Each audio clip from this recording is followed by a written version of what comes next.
आजरा नगरपंचायतीच्या बांधकाम व्यवहारावर आरटीआयचा बडगा, अनधिकृत बांधकामाचा होणार पर्दाफाश का?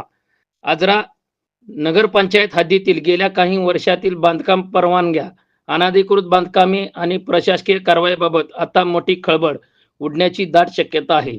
शहरातील बांधकाम व्यवहारामध्ये पारदर्शकता नसल्याची चर्चा नागरिक स्तरावर सुरू असतानाच सामाजिक सेवा प्रतिष्ठान आजरा रजिस्टर प्रणीत अन्याय निवारण समिती माहिती अधिकार अधिनियम 2005 अंतर्गत नगरपंचायत प्रशासनाकडे सविस्तर माहितीची मागणी करत प्रशासनाला धारेवर धरले आहे. स्थापनेपासूनच्या सर्व बांधकामाचे धागेदोरे शोधणार अन्याय निवारण समितीचे दाखल केलेल्या या अर्जामध्ये नगरपंचायतीच्या स्थापनेपासून आजपर्यंत शहरातील सर्व इमारती, घरे आणि कमर्शियल कॉम्प्लेक्स देण्यात आलेल्या बांधकाम परवान्याची संपूर्ण यादी मागवली आहे. यामध्ये केवळ यादीच नव्हे तर मंजूर नकाशे, तपासणी अहवाल, कॉम्प्लिशन सर्टिफिकेट, पूर्णत्वाचा दाखला, त्याचबरोबर भोगवटा पत्र यासारख्या अत्यंत महत्त्वाच्या कागदपत्राची मागणी करण्यात आली आहे.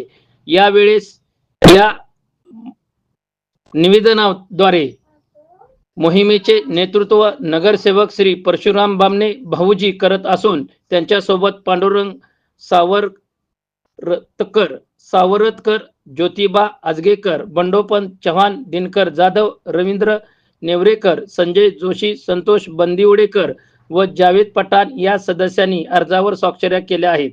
थोडक्यात अन्याय निवारण समितीच्या या पवित्र्यामुळे आजरा शहरातील बांधकाम क्षेत्रातील अर्थपूर्ण व्यवहाराचे पर्दाफाश होण्याची चिन्हे दिसत असून नगरपंचायत प्रशासन यावर काय उत्तर देते याकडे संपूर्ण तालुक्याचे लक्ष लागले आहे. या बातमीकरिता आजरा प्रतिनिधी गोपाळ गडकरी म्हणून काम केले आहे.